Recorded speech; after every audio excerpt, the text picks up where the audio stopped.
இந்த பூமியில் எதேச்சையாக எதுவும் நடப்பதில்லை. Nothing happens by accident. வாய்ப்புகளை பிறரிடம் எதிர்பார்த்து காத்திருக்க தேவையில்லை. வாய்ப்புகளை நாமே உருவாக்கி கொள்ள வேண்டும். திட்டமிடுதலும் திட்டமிட்டதை செயல்படுத்துவதும் மிக மிக முக்கியமாக இருக்கிறது.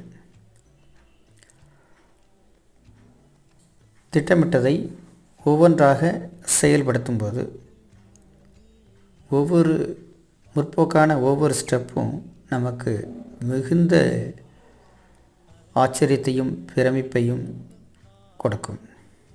ஆக திட்டமிட்டபடி செயல்படுதல் மிக மிக முக்கியம். The action plan and plan of action is must.